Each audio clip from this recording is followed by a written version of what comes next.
Hi, everyone. Welcome. We are just gonna give people a couple more minutes to filter in here, maybe a minute longer. So we will get started shortly.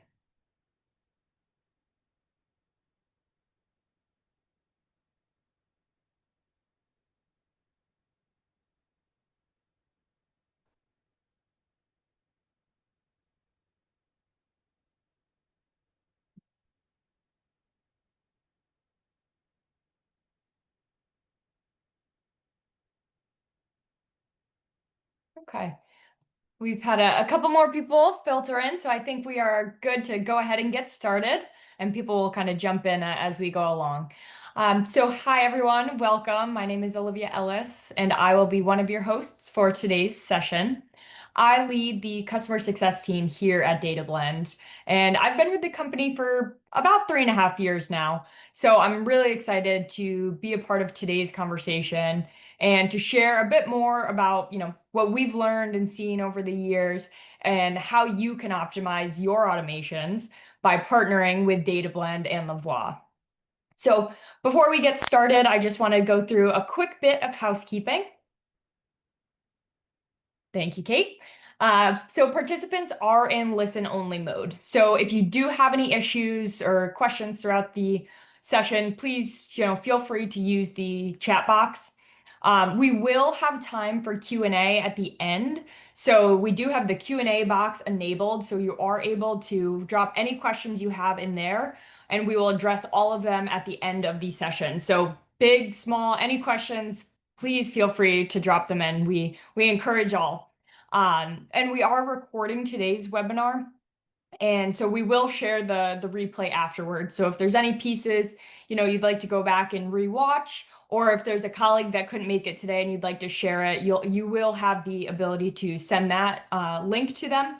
We will send that out after with a follow-up email. So today we are going to show you what a streamlined automated finance stack should look like. And more importantly, how to get there without boiling the ocean. We all know the pain of juggling disconnected systems and, feeling overwhelmed by manual processes. In this day and age, when you have, more than 4 systems that you're using in your day-to-day, that's a non-negotiable. It's always going to happen where you're juggling, you're having all these different processes. Today, we're going to show you how you can simplify this. So, what we're going to cover today: an overview of who we are and why we've partnered for this session. An overview of what Lavoie and DataBlend, what we both provide separately and why we partner together to provide solutions for our clients. We will also go through, as the name suggests, what a streamlined and automated accounting infrastructure looks like. Then we will have a short demo session. We have, I think, 2 different demos that we'll share that will bring it all to life. So there will be some live action demo for you. And then finally, we'll wrap up with that live Q&A that I mentioned. That piece, we will go through each question that comes through. So you can drop a question in, at any point during the session or at the end, whatever works for you, but we'll go through all of that. Today, I'm joined by 2 fantastic speakers. I have Matt DeWald, Managing Director at Lavoie CPA. Matt brings deep expertise in helping finance teams modernize their operations. I've worked with Matt for a couple of years now, and he's just great. And he really has a knack for helping his customers, and he really cares about it. This is all brought together by Matt and our marketing team today. So I thank you, Matt, for that. And then I also have Eric Nielsen, Senior Account Executive at DataBlend, one of my colleagues for the past few years. Eric partners with accounting teams to uncover automation strategies that are practical and built to last and to scale along with the business. He'll talk through a little bit more right now. So let's quickly align on who we are and why we've teamed up for this. Eric, I'm going to pass it over to you. Excellent. Thank you so much, Olivia. And I'm really excited to be here today for today's presentation. As Olivia mentioned, I am a senior account executive. I've been with DataBlend over 5 years and have been involved in our offering to the outsourced accounting space for the last 3.5. And so really excited to talk to who we are, what we do, and how we can help in the space. I will do my best to do all of this with as few acronyms as possible. I think that's impossible today to totally eliminate it, but I'll try to do as few as I can and explain them where I can. So DataBlend is an ETL tool that stands for Extract, Transform, and Load for the Office of Finance and Accounting. We are designed for CFOs, controllers, and finance professionals and their data set. So our value is most closely and most intimately tied to the T of the ETL, the transform, in our ability to move financial data or tabular data that is critical to the financial office. Anything that you would do in an Excel spreadsheet, any of those Excel gymnastics, should and can be done automatically inside of our tool, giving you both time and value. Not only do we have multiple ways of connecting and do we have a streamlined way of transformation, we let you manage all of these automations through one intuitive interface that's easy to use. Our tool does leverage low to no code workflow builders. So not only is it easy to use, it's also easy to set up these workflows, which makes it economical as well. As I already mentioned, we get to collect and join from multiple data sources. And as our name suggests, Data Blend, not only is it about moving data, we could also combine data, blend data, if you will, to post more informed data into a target system, but it's also about leveraging higher quality data between those systems. We do have over 1,100 customers in the space today. And as I mentioned, I've been at DataBlend for over 5.5 years. And when I started, we had under 100, and we mainly connected to 2 systems. Today, we have over 1,100 customers, and we connect to over 100 applications. And that is because we are an ETL tool of evolution, which means that we are constantly growing, constantly changing, and maintaining the things that we're doing for our current customers. And our path is dictated by what our customers and our prospects and our partners need our tool to do. So we're very much in a growth mindset, which ties to the last square you'll see on the screen, which is that our tool is designed to work with small and mid-sized organizations who are focused on high growth, because they constantly will be changing what systems they're going to be using. They're constantly going to be growing their fintech stack. And having a tool like ours live in the middle of it is essential to being able to grow with that fintech stack. But there's more I could speak to all of this, and I will. But before I do that, I want to hand the mic over to Matt so he could introduce Lavoie. Matt? Thank you, Eric. Thank you, Olivia. I really appreciate this. Olivia, thank you for that great and warm introduction as well. You are right. Our relationship and connection between Lavoie and DataBlend has been and continues to be incredibly valuable to us. And hopefully we see that other practitioners in the CAS or outsourcing accounting space see the same. So what we do at Lavoie is a variety of different services in the accounting and office of the CFO function.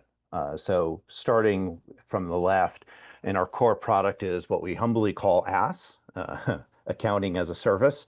And in that space is where we do outsourced and even co-sourced arrangements with our clients. And in particular, we look to build and create cloud-based software ecosystems in order to help our clients scale.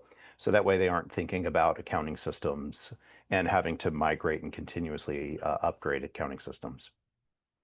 Along with that, and we have several of us on board who provide a variety of CFO or controller level services.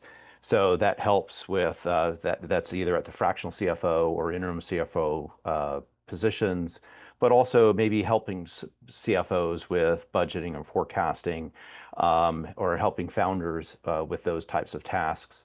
And our clients are generally in the smaller to mid-market range. So kind of in context, $10 to $100 million in revenue per year size. We do have others that are smaller than that or even larger than that, but we find that our ICP is really kind of in that $10 to $100 million revenue range. For our clients, we also provide technology solutions, especially in the accounting space.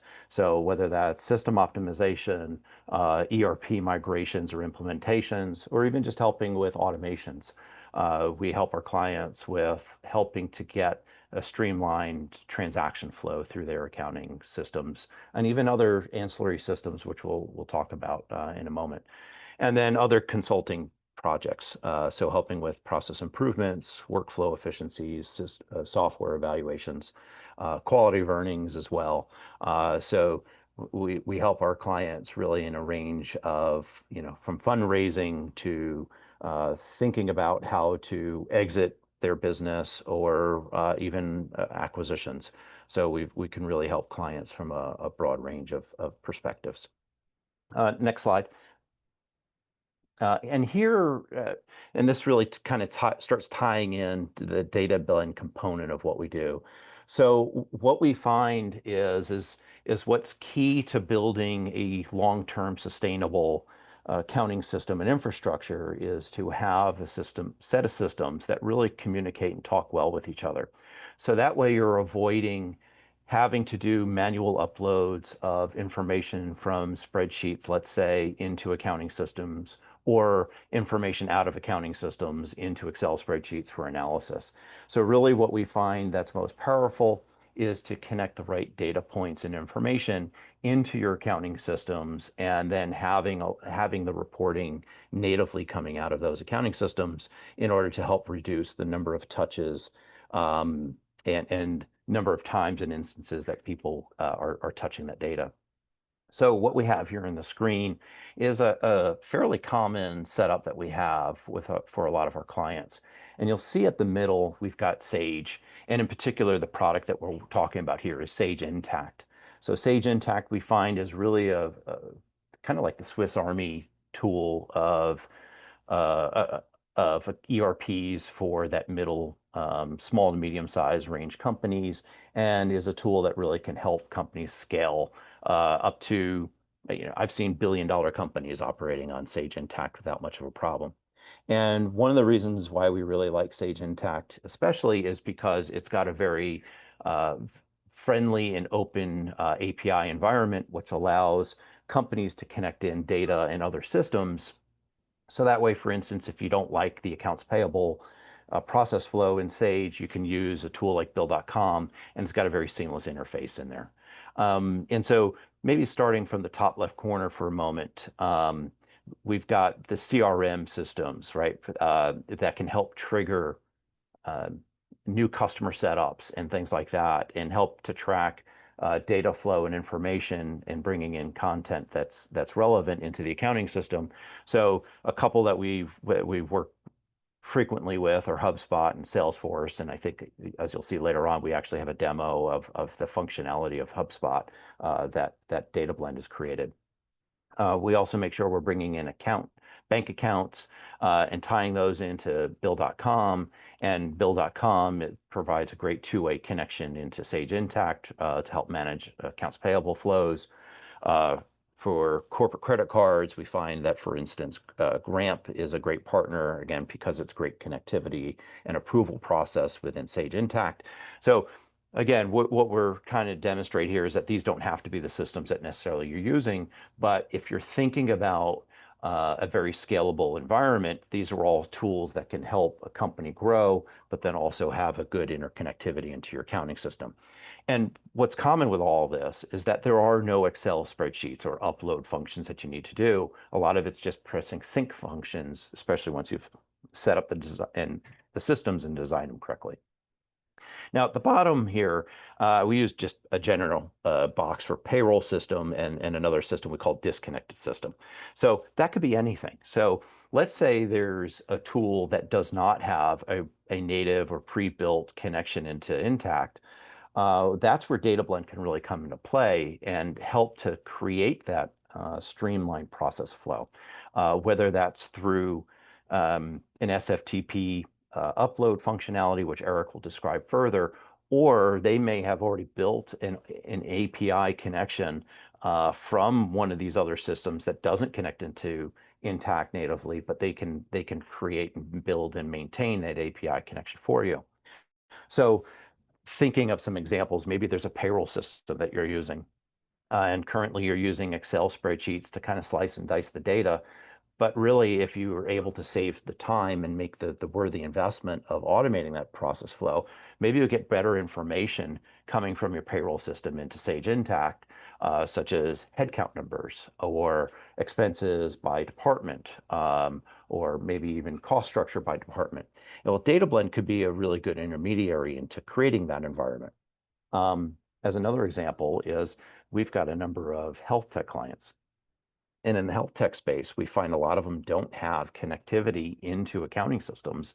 And so we'll use DataBlend as an intermediary to get critical data from those disconnected systems or those EMR systems into Sage Intacct on an automated basis, which then helps us to save time. It helps our clients scale, and it helps them to focus then on their operations in terms of what they need to do in those other ancillary systems to connect data into Sage. Okay, we'll go into the next slide. And here, we thought it was relevant to think about not only your system structure, but also thinking about what a highly effective finance function is. Because obviously systems are a core part of it, but you also need to make sure that you've got good processes and people and communications as part of maintaining an ongoing and effective finance team. So these are some of the core principles that we find are important in terms of our client delivery, and we think are really important for again, a highly functioning finance team. So for us, we really kind of focus on our clients and understanding what it is that their objectives are as an organization. And that includes and requires then having frequent communication with our clients. So depending on where we are in the stage of growth with them, or depending on where their growth strategy is, we may meet with them weekly or at least twice a month to, again, understand and to stay on top of issues, strategy, and how we can help to ensure that we're providing high quality accounting services throughout the month. So having those touch points, giving them the regular communication channels, and helping to triage transactions. And what disappoints us is if we've not fixed a transaction, let's say that happened at the beginning of the month, and we're finalizing and correcting it at the month-end close. That means there's 4 weeks that may have happened, or time that's elapsed from when a transaction's happened to when it's remediated. And our preference is to really try to break things down into weekly increments, make sure that we're timely evaluating transactions and staying on top of what's happening within the business. This helps us then provide very personalized services for our clients, and really then making sure that we are thinking about them in the context of their goals and being a partner along their growth strategy and trajectory. Okay, next slide. Okay, and I'll hand it back over to Eric now to go over and discuss a little bit more on the DataBlend side. Excellent. Thank you so much, Matt. As I mentioned before, we are an ETL tool, and I mentioned that our core value is tied to the T. You see in this image on the screen, the DB stands for DataBlend in the middle, and by leveraging our core types of connectors, whether they be a standard connector to like a CRM like Salesforce or HubSpot, or whether it be an SFTP connector to get data out of a industry-specific system, or a system that may not have robust API connectivity, we can leverage these connectors to collect data, seamlessly transform the data, and then post it, right? And now what's the value of that? And what's the value to an outsourced accounting firm and their clients? And what we have found, and why we brought this offer to the market 3.5 years ago, and why it's been so successful, is because what we're eliminating is the manual exports and imports. We're eliminating any data quality issues that you have that might come from manual entry or rekeying data.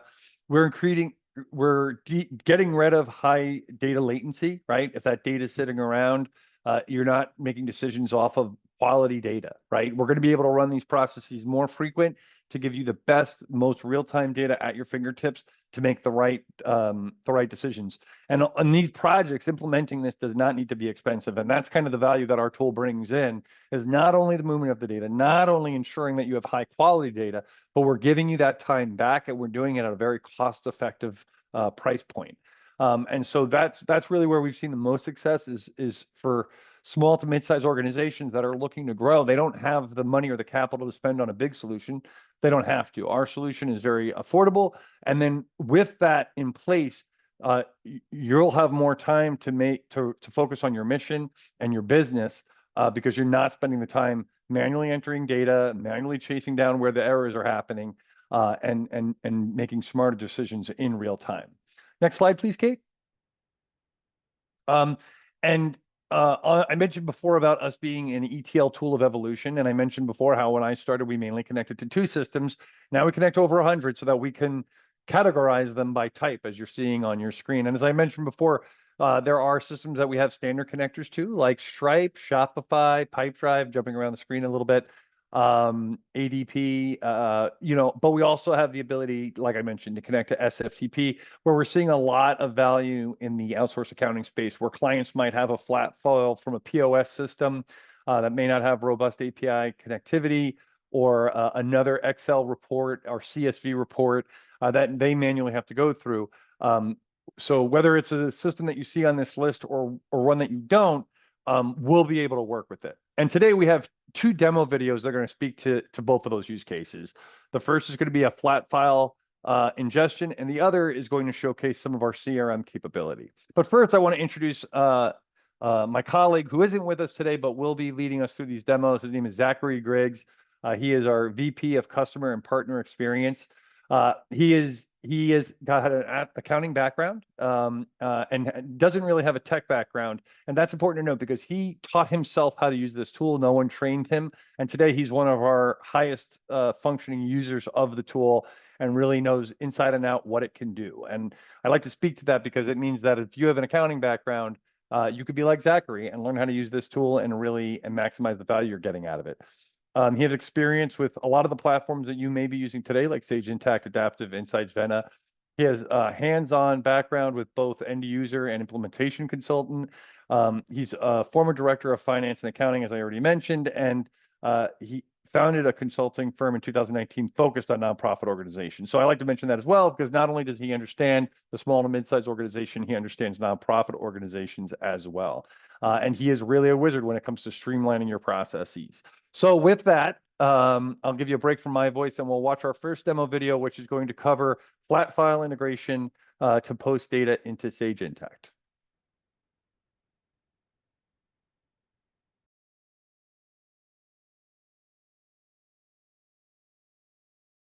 Hello, my name is Zachary Griggs, and I'm going to take you through an example of how you can automate getting data from various different sources loaded into a system such as Sage Intacct when that data that you're receiving might just be in some type of extract. It could just be a CSV file, a random flat file that you're getting sent or picking up from somewhere or downloading from one of these systems.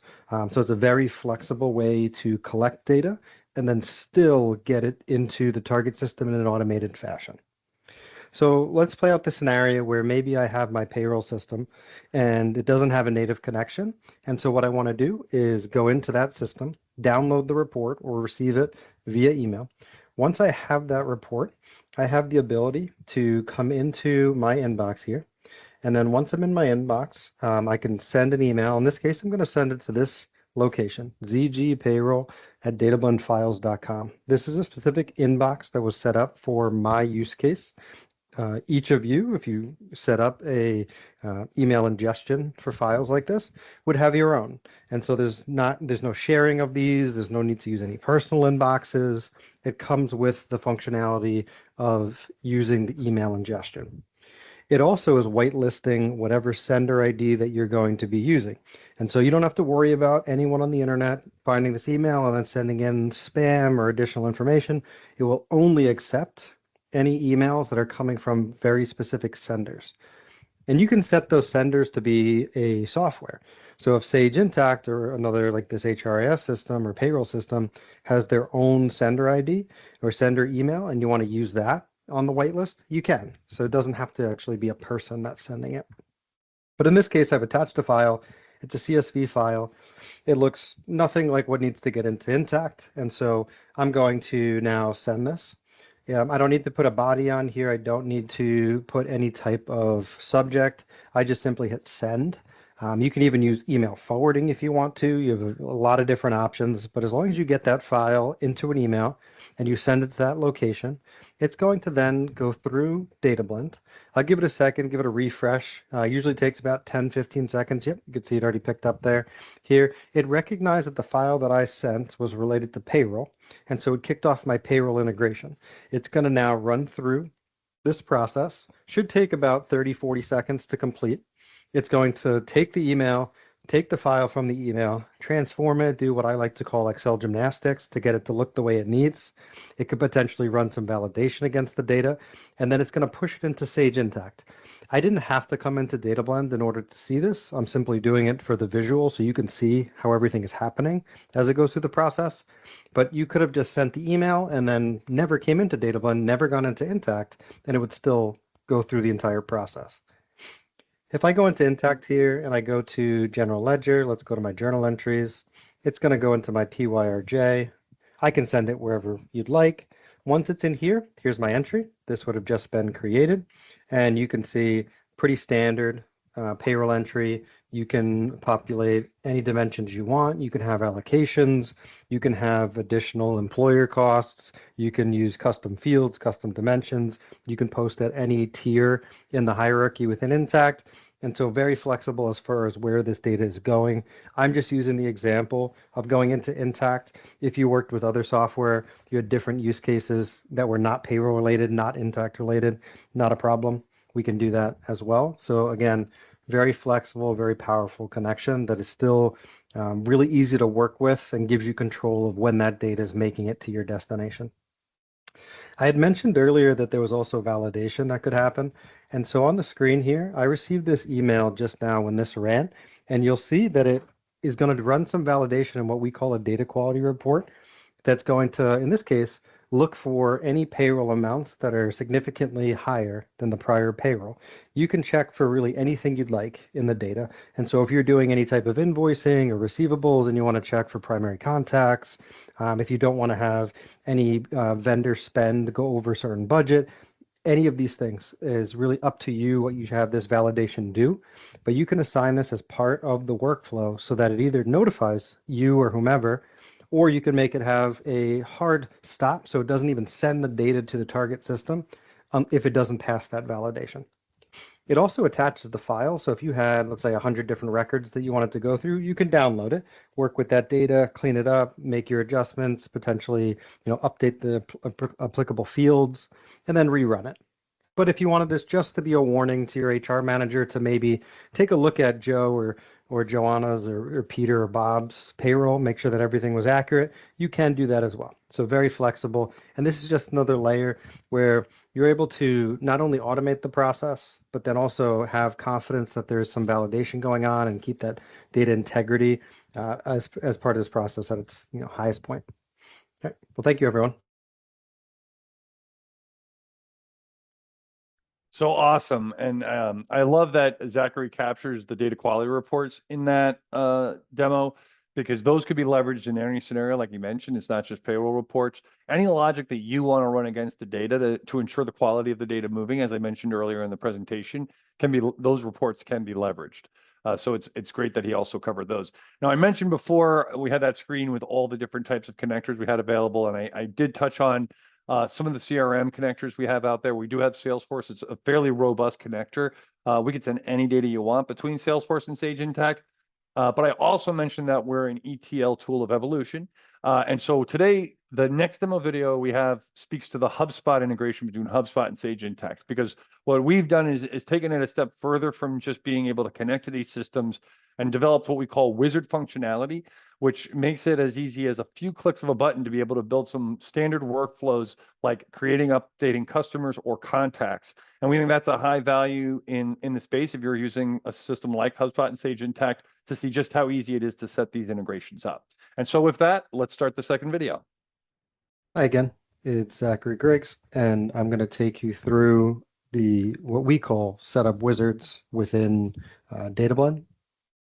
So if I go back to my dashboard here, you'll see I have quite a few different workflows, and the workflows represent different integrations, different automation that we're using in the tool.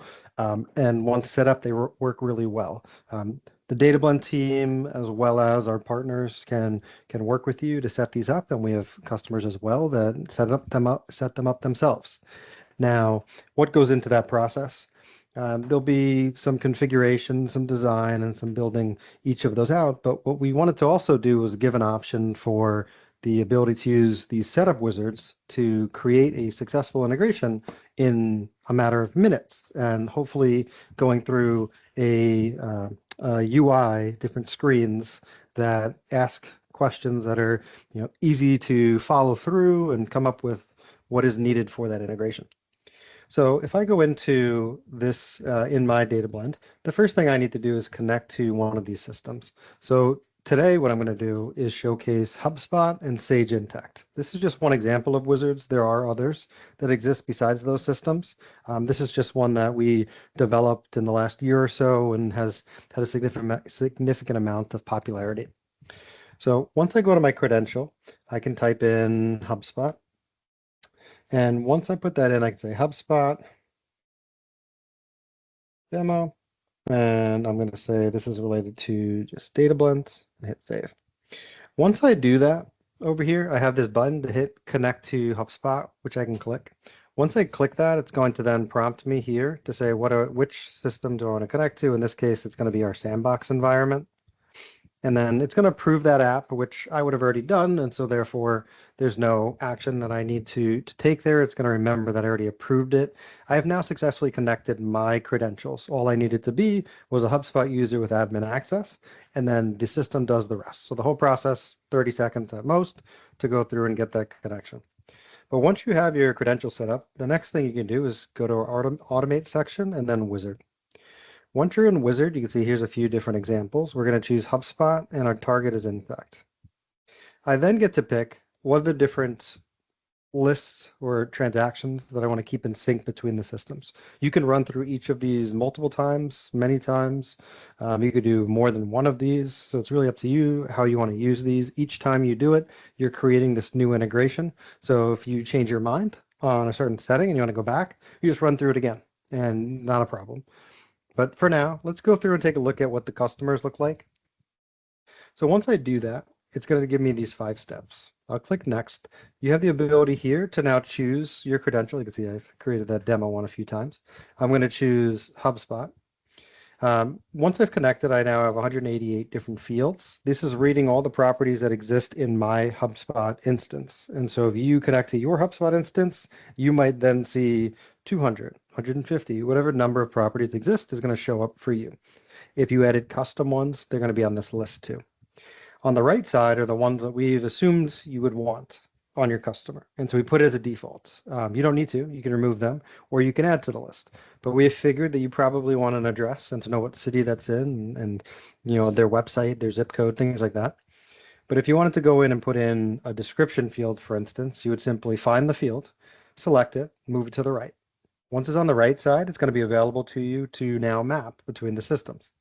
So I'm going to go to the next step, which is where I do the mapping. The left side is HubSpot, the right side is Intacct. And now you'll see it's matched up because of those assumptions we made. Address 1 is address, city, and so on. But down here, my description's blank. Where do I want my description to go in Intacct? I can click this drop down and I can choose. These are all the fields that are available in Intacct. I'm going to choose comments. Once I do that, I've now said that my description field of HubSpot on the company page is going to go to my comments on my customer within Intacct. If you wanted to put any type of logic in here, you can in the SQL. We're not going to go through that today, but you can in that little FX. Think of it like Excel formulas, where you might do a concatenation, a trim, left, take the first 3 digits of something for an ID. All of those types of functions would be accomplished through this middle column, this little FX. All right, we're going to keep it simple for today, though. We're just going to do a mapping from A to B, from HubSpot to Intacct. Next, I'm going to go to the credential page for Intacct. This is where I would have already set up this credential. We use web service users. You can use business users if you wanted to as well, but web service users is generally how we connect. Once that connection is established, you would do the same thing as HubSpot. You'd select it, and then you go to the final step, review all the work we've done. So in that minute, we've created about 12 different steps in the integration, but we've created a successful integration from start to finish. And I'm going to hit save, and now it's created it for me. I'm going to change the name slightly. I like to put a bunch of zeros so it shows up at the top. I'm going to favorite it so it's right there front and center for me. And I'm actually going to come in here and I'm going to choose to put it on a schedule. Let's have it run every day at the same time. I want this to run at, let's say, 4 a.m. And now I've successfully favorited my workflow. I'm going to put that as running as me. I'm going to hit save and go back to the dashboard. You'll see here's my workflow. It's available to me to run. It's now down here in my schedule as well. And that whole process took only a minute or two to go through. Just to give you an idea of what that looks like for the others, if I go into the wizard, I'm going to choose this. Let's use the item one, the products. It's a fairly popular one. I'm going to go through the steps. At this stage, it's all the same. It's going to pull from a different table, though. You can see it's only 60 fields because it's going to pull from my products. And the only field that I'm pulling in is name. I'm going to keep it simple on the items. If you wanted to add in other fields, you could, though. Here, it's going to map a few important things, and I'm going to send things in as non-inventory as well. But in here, you can see it's going to match existing record numbers if they exist, ID, name, and so on. And then I'm going to go to the next page. Again, choose my Intacct credential, and I'm going to build this out. Again, 12 steps, a bunch of check marks, and we're going to do the same thing. This one we're not going to schedule, but I'm just going to give it a zeros at the front, save that, and then once I'm done, I'm going to go back to my dashboard. So here's my 2 workflows. We created them a couple minutes. Really straightforward to go through. The transactions, there's a couple other settings because obviously transactions is more nuance to it, more things it needs to know, but very similar, the look and feel as you're seeing. So let's go make sure it works. So if I go into the products, and you can see here I have these like medium blue widgets. Let's go in and call these medium pink widgets. Once I do that, it's going to save in my HubSpot system. Let's go back to my dashboard and let me close that tab. It's actually this one here. Here's our items. We're going to hit run. Once I hit run, this is going to go collect those products from HubSpot. That change I just made is available. It's going to then recognize that it changed from was it blue to pink now. And so it's going to update Intacct to have my new item, my new product available for me. This could be done on a schedule at whatever frequency makes sense for you, but you also have the ability to run it ad hoc, just like I did. And you can see it took about 20 seconds because it's a relatively short list. But if I go in here, let's hit enter and let's see. There it is, medium pink widgets. So it passed through, created my product. So as you can see, we created that successful integration in just a few minutes. And like I said, you can run through it multiple times.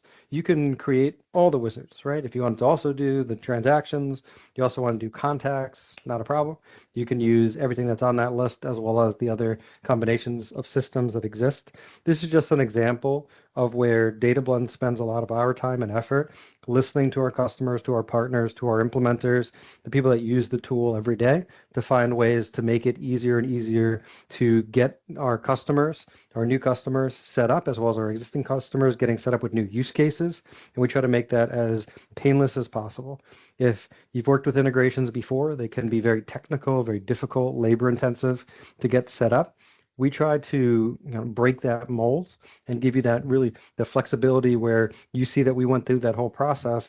At no point were we doing any type of coding or scripting. We really just kept it simple, a couple drop downs, point and click, a true low code, no code type of approach to integrations.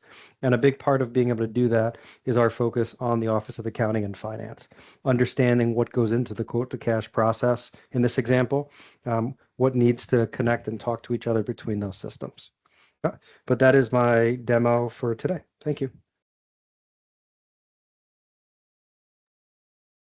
So again, great video. And I think Zachary said it, couldn't say it better than Zachary did right there, is how our experience with our clients and customers have driven us to be a tool that does things as efficiently as possible. It is important to note that no matter where you are, no matter what in your journey, and no matter what system you're using, it's definitely worthwhile to talk to us because of the flexible ways we have of connecting. And what's most important is our experience with the data set. And partnering with Lavoie, it's important to note that Lavoie understands the DataBlend tool and understands where it can be used in your process. So it really makes for a very strong and perfect partnership of understanding both the business process, the essential accounting processes, and how to streamline those, mixed with how our tool can assist in doing that through automation.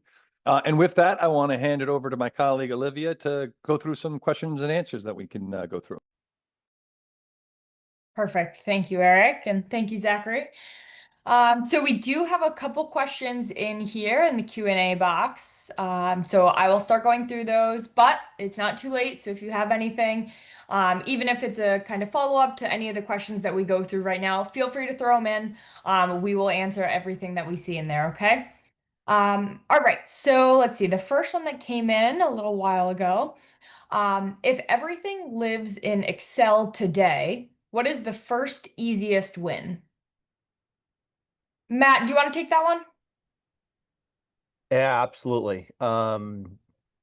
So the way I like to challenge our team is I ask them a few probing questions because it can really highlight where there may be deeper problems. And what I start with is actually this question: what tasks that you do you hate doing? And what that usually bubbles up as is some very manual process that for some reason has gone under the radar for a period of time and needs to be automated. And so if you start with the things that people hate doing, it gives you some clarity about where there may be some issues. The other thing I like to do is look to see, again, now that you kind of understand how the systems can work and connect to each other, I just look at where are we even handling sensitive data. So if we're handling payroll information as an example, or for our healthcare clients, if we're handling patient information that's been anonymized, hopefully, those are areas that are really ripe for immediate transformation of using a tool like DataBlend, and to see where you may be able to put in an automated process. Great. Thank you, Matt. Okay, next question. Oh, this is a good one. How often do you have to revisit the connections and data quality when using DataBlend? Eric, I assume you want to jump in on that one? Yeah, thanks, Olivia. I'll take that one. So as we talked about with our data quality reports, and as Zachary showed in his demo, you'll get notifications if something comes up about the data, if something is awry or not matching up the way you want to. I think one of the keys to think about when you're implementing an automated workflow or an automated business process through DataBlend is what is your internal process, and what are guidelines that could be put into place to ensure that the process matches the automation, right? So one of the big things that we always like to think about is having one source of truth, right? It's very frequent in let's talk about CRM integration, right?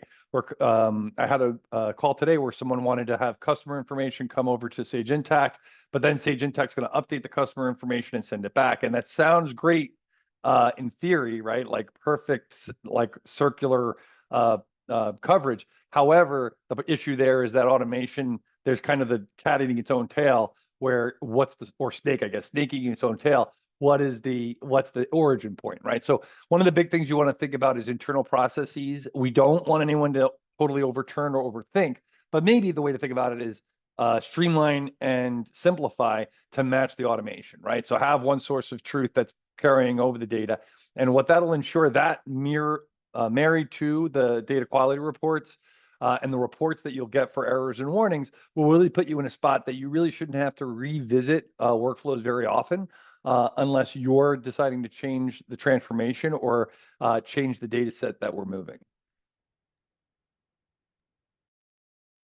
Great. Thank you, Eric. Perfect. Okay, let's see. Got a couple more in here. Okay, what is a normal setup time / process for DataBlend? I'll take that one, Olivia. So it's usually pretty standard. Is, let's say we were to build 3 workflows. Basically, from the time that we scope out the integration and have an agreement in place, it typically will take someone somewhere in the 4 to 6 week range to build 3 workflows or automate 3 business processes, right? So let's say from a CRM to Sage Intacct, you're going to create and update customers, going to create invoices and you want to bring and update payment information. That would be 3 business processes. We could have that up and live as in little as 6 weeks, right? And recognizing that automation and getting a return on the investment. Sometimes that could be faster. Olivia, I might ask you to close your ears. We have seen one workflow go live in 5 business days. We're never allowed to quote that. It's needless. It is worth saying that the streamline, the more you understand your process, the more you can speak to it, the faster you can answer questions about it, the faster that process is going to go, right? The thing that slows up the works is if you aren't confident about what you want to do, then that can slow down implementation. But that's the value of working with a partner like Lavoie, because when you're implementing a process like this with someone like Matt on your team, who not only understands the tool but understands the process, that ensures that go live is going to be streamlined and is going to be as fast as possible. Yeah, that's a great comment.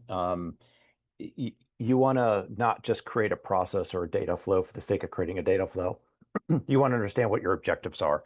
Is it to streamline a process to make, to shorten the amount of time? Is it to create a real-time transaction flow?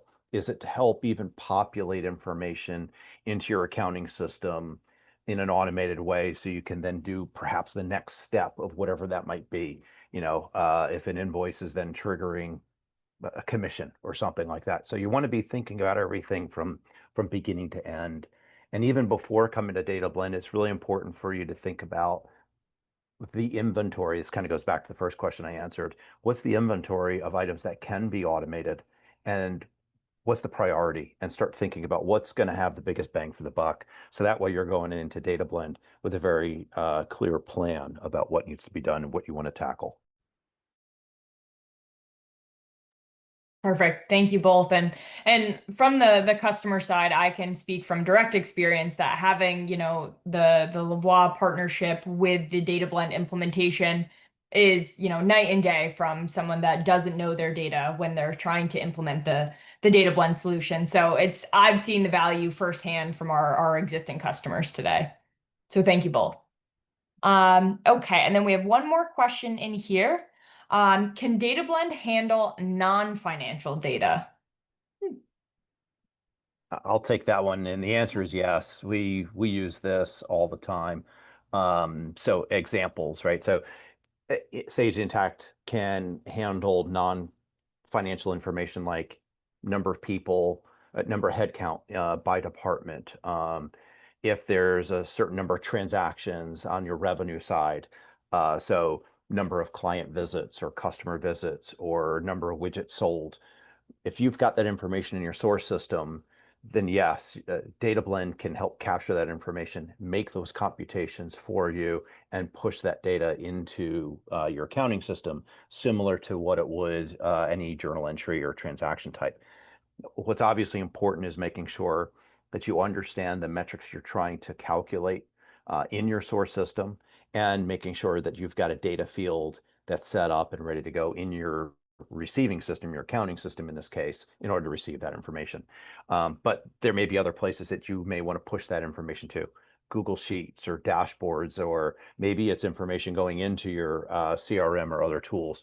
So you want to very carefully think about, well, what is it you want to be calculating? Where do you want it to go? And then as long as DataBlend's got a connection, you can use that. So yes, non-financial data, we certainly do all the time.